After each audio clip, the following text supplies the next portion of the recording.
boys and ghouls. First of all, happy Halloween and welcome to Georgetown, Colorado.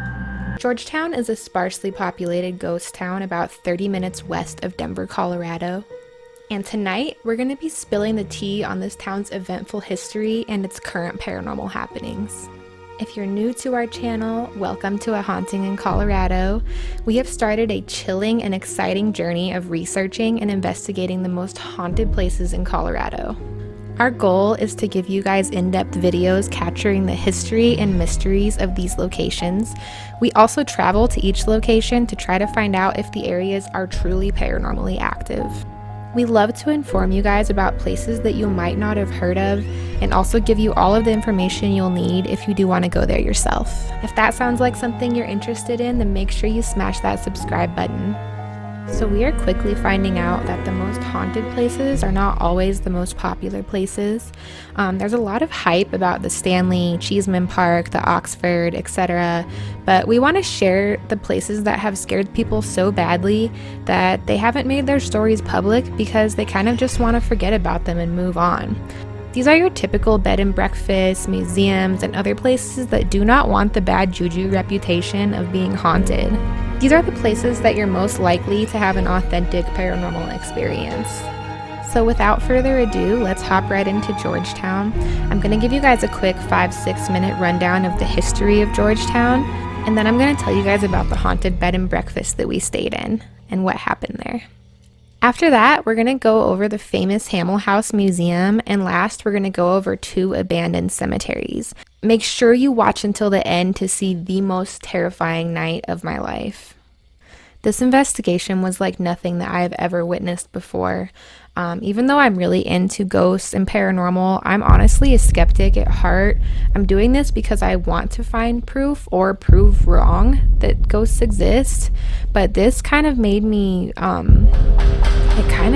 believe that something's really out there. I've never seen anyone do a night investigation at the specific cemetery that we went to. I think that we might be one of the first ones to do this. We're also going to share with you guys a secret abandoned cemetery that we would not have known about if it wasn't for one of the locals telling us about it. We had to walk down an old private dirt road to get there. It was super creepy walking there, but when we got there, it was the most awesome hidden gem that we've probably ever come across. So Georgetown was founded by George Griffith in 1859. The town became the center of a major silver mining district. Griffith originally came to this area in search of gold, however they found an abundance of silver instead. So silver hadn't really taken off in value yet, but it's what they had to work with. So George began mining it anyways with the help of his partners and hopes that maybe it would gain value. They uncovered massive amounts of silver, and soon the value did take off, and Georgetown quickly became one of the most profitable mining towns in the area. That very same year in the winter, though, the mine became idle and everyone left. Every single person left. These small Colorado ghost towns, they are notorious for having only their 15 minutes of fame before being completely abandoned. That's why Colorado has so many ghost towns, is because of the gold rush. So however, George Griffith had a serious hunch that he had something special beneath the grounds of Georgetown. He returned the very next spring to continue mining. He quickly realized that it was going to be impossible to get the mining equipment to Georgetown without roads, of course. So he was forced to create his own road building company. The roads of Georgetown were soon established. In 1862, a competing mining company drew all of the miners in because they weren't finding shit in Georgetown. Soon, once again, every single person had abandoned Georgetown besides George himself. He was the only person left. So George sadly gave up hope and ended up moving down to Mexico. And even more sadly for George, Georgetown would later become one of the richest mining towns in the West. That just goes to show you guys, always trust your intuition, never give up on your dreams. That's kind of how I feel with this whole YouTube thing. We've already had plenty of obstacles and plenty of people who have doubted our future success, but we're not going to give up. I love doing this. I'm going to follow my heart and stick with it because I have a feeling that we're starting something great here. Like this video if you agree. So thanks for the inspiration, George. I feel you. Everyone loves a good comeback story, am I right? So it took a lot of hope and dedication from these new Georgetown founders, and even a lot more work and dedication from the actual miners themselves. But soon people were traveling from all over to get a piece of the wealth in Georgetown. The town soon became a permanent city with bustling businesses and over 10,000 residents. When things finally started looking up, the town had an enormous parade. All of the residents participated with sheer glee. What a moment that must have been. So inspirational. This was now 1897, so this was 37 years that they worked for nothing. They just kept digging and digging, wasting their life away. They were probably broke, hungry for 37 years. And then finally, the 37th year, it took off, and all their hard work paid off. At this time, Georgetown was nicknamed the Silver Queen of Colorado. So more celebration would soon come when the railroad was established in Georgetown. You can still take the train on a scenic tour today, and it is one of the best tours for sightseeing in all of Colorado. I would argue that it's possibly the best. The railroad actually has a special Halloween tour. They transform the train cars into a series of haunted houses. You get on the spooky train and it takes you up to the haunted Lebanon Silver Mine, which is extremely haunted. Now, way back in the day, the Lebanon mine was very, very close in proximity to one of its biggest competing mines. One day, the workers were digging away underground and they actually connected the two mines on accident. The two separate groups of miners were infuriated and startled to meet each other underground, and battle soon began. They were actually throwing dynamite at each other and blowing each other up. So miners from the 1900s always had this reputation of being super rough and tumble, but I didn't realize that they were actually this wild until I heard about this story. So many miners died that night, and once you take this haunted train up to the Lebanon mine for Halloween, they have actors dressed up reenacting the entire battle scene, and they really get into it. They do such a great job, and you kind of feel like a fly on the wall going back in time as you watch this battle just kind of unfold. Unfortunately, this isn't going right now due to COVID, but it's said to open up next year. So there was also a lynching that took place in Georgetown in 1877. A man named Schmall was arrested. He confessed to killing his boss, who was a butcher named Henry Theedy. Schmall murdered Henry in cold blood simply to rob him of the $80 that he had in his pocket. So anyways, after Schmall confessed to murdering his boss, a group of vigilantes, they got Schmall alone and they dragged him to this large group of people who had come out that night to see the hanging. It was planned and set up by this vigilante group. He was hung in front of all these townspeople. It's plain to see that the law was very different back in these times. It was very different back when the towns kind of ran themselves. There surely wasn't a means for communication with federal law like there is today. What a wild time to be alive. So Schmall's body was left out to hang for over 24 hours. It's said that not a single soul showed any mercy or pity on his hanging body. So his ghost is said to reside in the town of Georgetown to vex and cause worry among residents, specifically the residents who live near the tree where he was hung. He opens doors that are locked and slams them shut. One citizen of keen perception has seen the ghost with a rope still around his neck. So the family in that house by the tree, they actually moved far, far away because of these hauntings. They were terrified. He's also said to just kind of walk the town, which brings me to my next theory about Georgetown. So when we were looking up haunted places in Colorado, you'll hear like buildings like the Stanley Hotel, a certain cemetery, but when Georgetown comes up, people just say Georgetown. Like the whole town is haunted, and that's kind of what got me interested in it. I've also been going to Georgetown just to kind of explore for the past like 10 years pretty regularly, maybe 2 or 3 times a year or sometimes more. So when I heard the entire town was haunted, I had to check it out.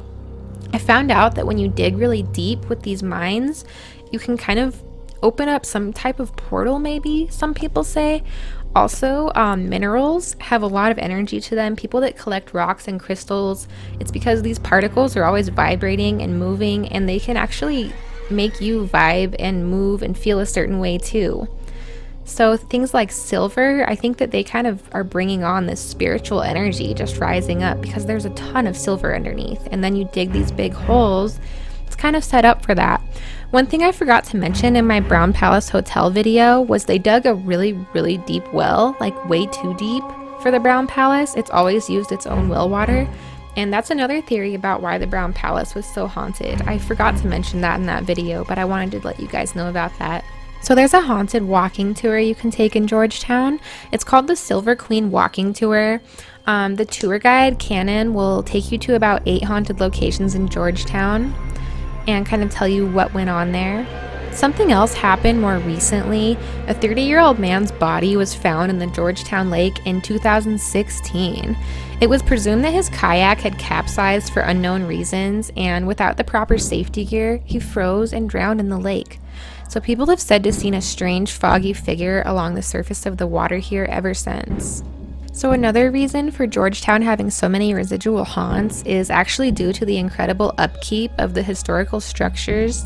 The tour of the ghost tours, Cannon, she explains that the spirits feel very attracted to the familiarity of the town because it remains eerily similar to how it was during the time that these old ghosts lived there. This could explain why it has so many ghosts compared to other ghost towns that are not as well preserved. The Historical Society in Georgetown does a wonderful job at keeping everything up. They have a lot of strict laws about building and fixing up old buildings, and honestly, I can't say I blame them. Their ancestors went through so much hard work to build this town during really hard times, and I don't blame them for wanting to keep it the way that it is. However, it does make it hard to live there currently. If you were born in Georgetown, you probably still live there, and not many newcomers come in. There's not a lot of houses for sale or rent, but they're all really nice. They're all super proud to live there, and I would be too. I would love to live in Georgetown. Okay, we're done with that history, you guys. We're going to move on to the haunted bed and breakfast that we stayed in. This is the Rose Street B&B in Georgetown, Colorado. It's a beautiful old Victorian building. Not much is known about the history of the Rose B&B, besides that it used to be home to a woman named Elizabeth. Few documents confirming her existence have been found, including this photo that still sits above the piano in the home. Guests have reported seeing her appear above the stairs only to disappear seconds later. People who have had no knowledge of the paranormal happenings have reported seeing a woman's gown whooshing through the hallways when they were the only guests in the house. So we stayed up until 3 a.m. in hopes of catching some sort of footage of this curious ghost girl. And nothing happened until we were laying down to go to sleep. And I actually slept facing the hallway door, and underneath the door was a light you could see coming in through the crack. I kept seeing things walking across, shadows moving under the door all night long. No one else really seemed to be awake. We didn't hear anything. We kind of heard them go to bed really early because we were up super late. So also when I was laying there, I kept having these visions. A lot of times, I don't know, do you guys have this? I will get like visions right before I go to sleep, kind of like dreams in an awake state, but they're super vivid, and sometimes they're just little things that flash before my eyes. Like, I've always have seen the same woman. She just kind of hovers over me as I'm laying there. I don't know if that's some kind of sleep paralysis or clairvoyance or what, but when we were there, I had a really strong one of this woman in an old Victorian dress sitting in different windowsills throughout the house and just kind of gazing off into the distance with this kind of blank look. It was a little bit creepy, but I don't really feel like it was malevolent. I think she's kind of just curious and maybe stuck here. It truly was eerie walking around there at night, just hearing all the different noises and just looking around at all these old things, and her picture. It was pretty creepy. So also the next morning, my cameraman was about to take a shower. The bathroom isn't in the hotel room. It's down the hall a little bit. He was about to get in the shower, and I heard him say, "Oh, what the f***?" And when he returned to the room after his shower, I was like, what happened? Apparently some like small metal object fell off of the counter and like bounced off the floor. And he heard it like bouncing around the room, but he couldn't find anything that fell. He couldn't find anything that could have been that noise. So he was kind of creeped out by it. So there was also one story that we found They really try to not make this place seem haunted in the advertising and online, and I kind of get that. They aren't really advertising that, but a lot of people have had experiences here. I've talked to quite a few, actually. One woman said that she stayed here with her 2-year-old daughter and her elderly mother, and the little girl kept seeing things and saying, "Mommy, who's that? Who's that?" pointing at nothing. And the mom kind of got this feeling. She was seeing things. The grandma was feeling things. Eventually, in the middle of the night, something was up in this black corner that was like creeping on them, and the mom could see it, and she was like, "Oh, hell no." She was like, "We're getting out of here." They all left that night. So we're going to move right along to the famous Hamel House Museum.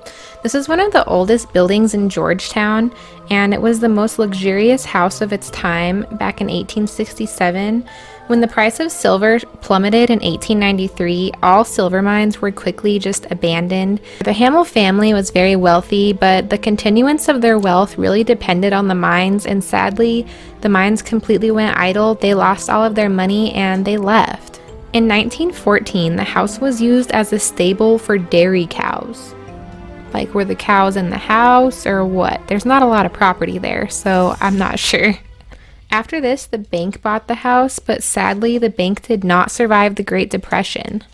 The house was vacant until after World War II, when it was bought by Ralph and Edith Dick. They turned the house into a museum in 1954. Historic Georgetown Incorporated bought the house in 1971. It became a historic landmark because of all these events. No one ever really had the money to modernize the house, so everything is a perfect model of how it was back in the 1860s. So one time an independent film was being shot at the Hamel house, and one of the actresses went up to the top room to practice her opera singing. She didn't want anyone to hear her. She kind of wanted to be alone. Everyone else was downstairs talking out in the yard, and she saw a dress whoosh past the hallway, and she was kind of like, "Is somebody spying on me? Are they playing a prank on me?" She was really freaked out. She ran downstairs to find every single person on the set downstairs still talking. She claims to have seen the ghost of Priscilla Hamel after doing some research.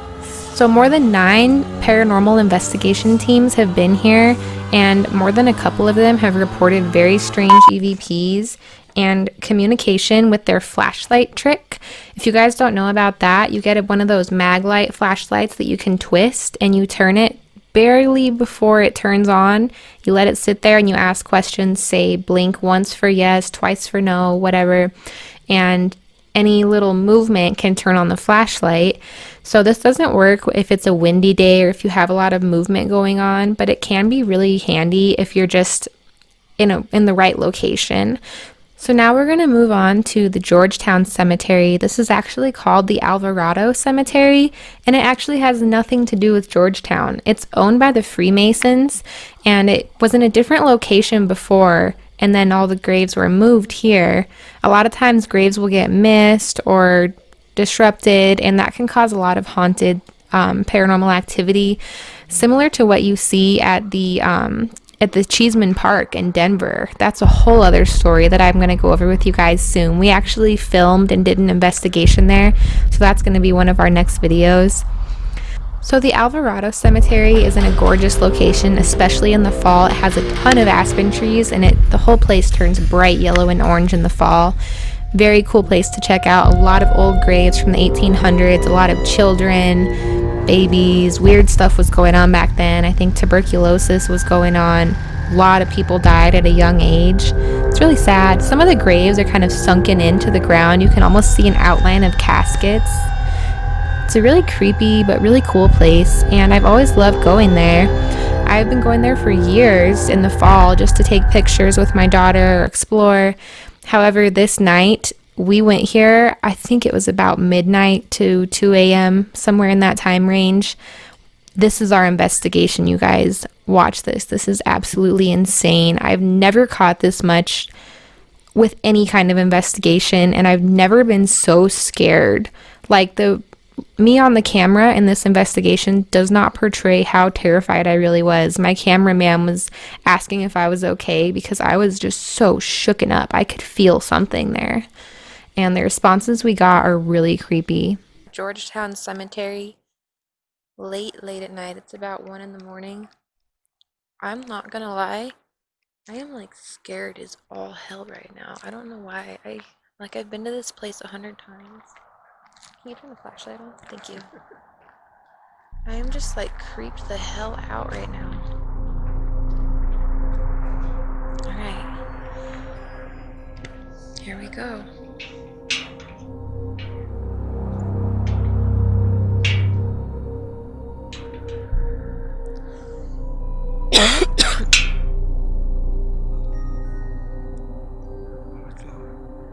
Yeah. Okay, we're gonna have to go through that.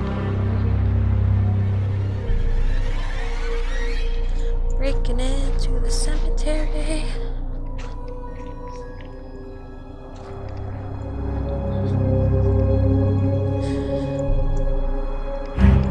Man. Do you ever do stuff like this and think, wow, I need a different hobby? This shit's whack. Alright, here we go. Can I see the flashlight? Yeah, I'm hella cold and scared. Quit. I don't know why I'm so creeped out right now. I'm just like shaking. I'm just not doing alright right now. And I usually don't get this scared. Just talking to the camera. Alright, let's do this damn thing.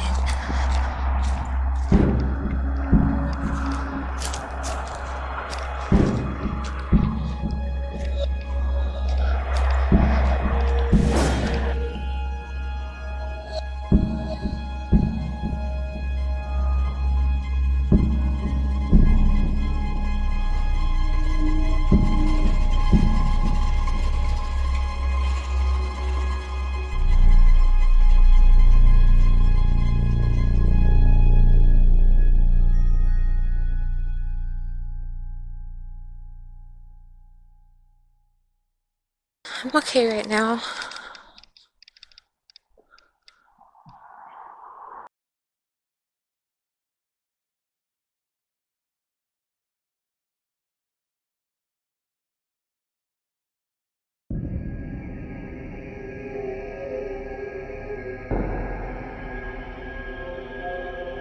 Recording.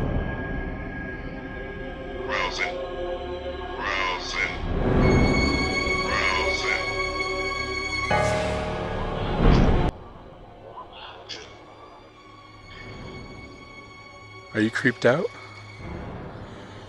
It's okay, miss.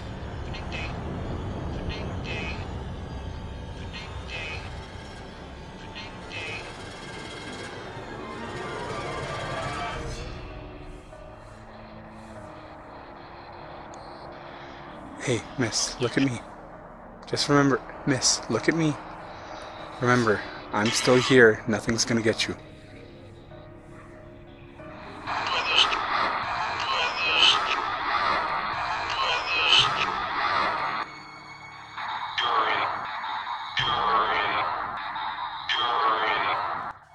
How many spirits are here?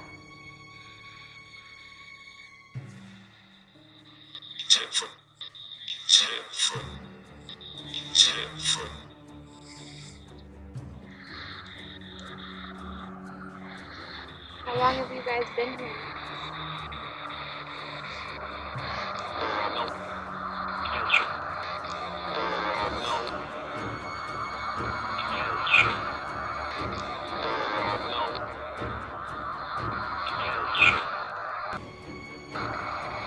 don't know, it depends.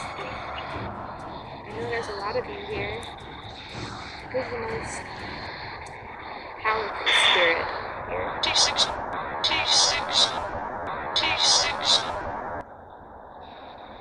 Me.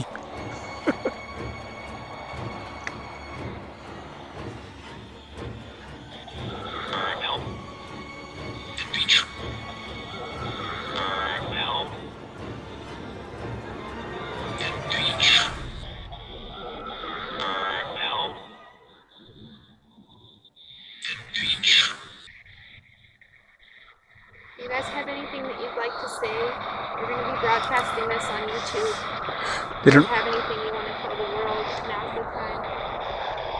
I don't think they know what YouTube is, miss. We're going to be airing it on a thing that's like a TV.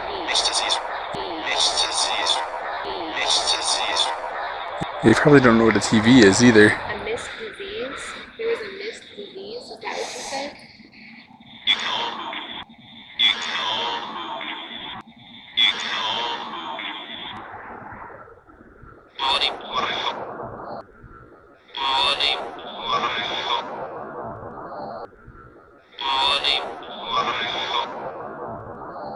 I'm catching so much shit on this right now. This is insane. It's like,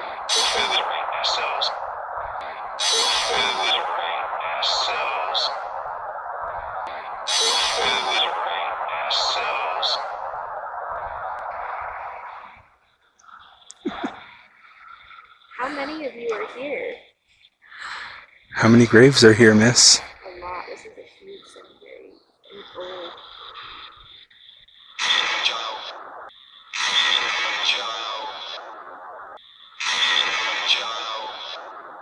Child?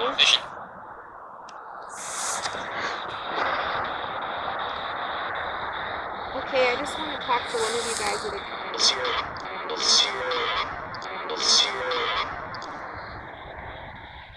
Okay, first, I disagree with that. Maybe. So you all want to talk to me?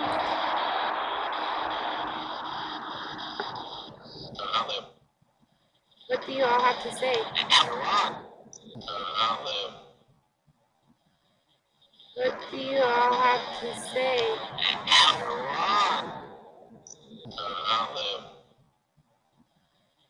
What do you all have to say? I'm wrong about what? That's not what I heard, but you don't want to know what I heard. Okay, I'm not ready to get the hell out of here. Are you? Sure.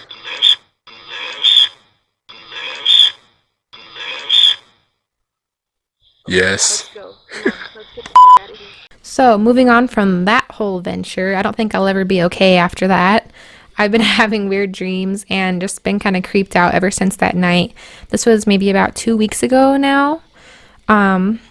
So creepy. So anyways, here's another abandoned cemetery that we came across. The owner of the Rose B&B told us about this place, and he was like, how have you guys never been there? You're paranormal investigators and you've never been to this Silver Plume abandoned cemetery? And we were like, no. So he gave us instructions to go there. You had to park on a private property and walk up a dirt road that said private property. There's dogs barking at you. There's a few houses there, so it's a little sketchy to walk up there. After about a quarter mile of walking through the woods, you'll find these creepy old gates that say Silver Plume Cemetery. It reminds me a lot of Pet Sematary by Stephen King. It just kind of has that vibe and feel to it. We walked around there and did some exploring, and we found some really cool graves, and my cameraman kept seeing stuff out of the corner of his eye. He saw a green flag or dress or some kind of fabric like go in the wind, but there wasn't really any wind. So we walked up to explore it, and there was a pile of twigs right there, kind of set up in one of those teepee formations. Super interesting place. We've caught more stuff in Georgetown and seen more things in Georgetown than we have anywhere else that we've been so far. We've been to about 12 locations now for this channel, so definitely check out Georgetown. It is a very fun little historic town. Everything is super well kept. The Georgetown Historic Society does a wonderful job at restoring everything. Everything is super, super authentic.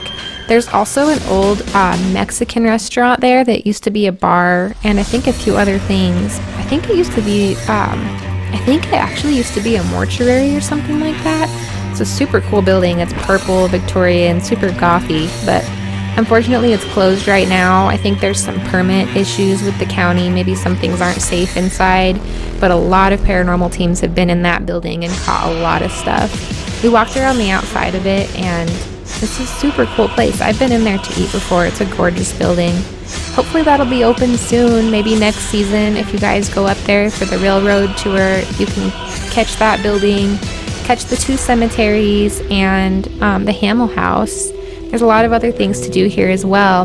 Also, the Hotel de Paris is here. This is said to be extremely haunted. It used to be owned by a French man who was very, very wealthy. He actually wasn't wealthy in the beginning of his life. He struggled a lot with what he wanted to be when he grew up, and he ended up buying this place and going to cooking school, becoming a wonderful chef. And we took a tour of this place, and the history of it was just insane. So much has gone on here. His dog, Fortune, this is Fortune's bed. He became so famous, this dog. They actually have annual festivals for this dog, Fortune. And you bring your dog, and it's a whole festival. They have pictures of him. Everybody loved this dog, and he's actually buried on the property. And when they showed us in the tour where Fortune was buried, there were some animal bones laying there, and we were like, is that the dog? What? But it was actually just a squirrel that had died there or something. I don't know. It was weird. People have heard partying, laughter, a lot of good ghostly energy here. It's a super cool place to check out. Definitely take that tour. It's $7. They have some old creepy dolls in there, a lot of old cool furniture, and it's just an awesome place to check out. Have you guys ever had any paranormal experiences in Georgetown? Let me know in the comments below. Make sure you subscribe to our channel. Follow us on Instagram at grunge_priestess for daily creepy facts. And we will see you guys next time. Bye.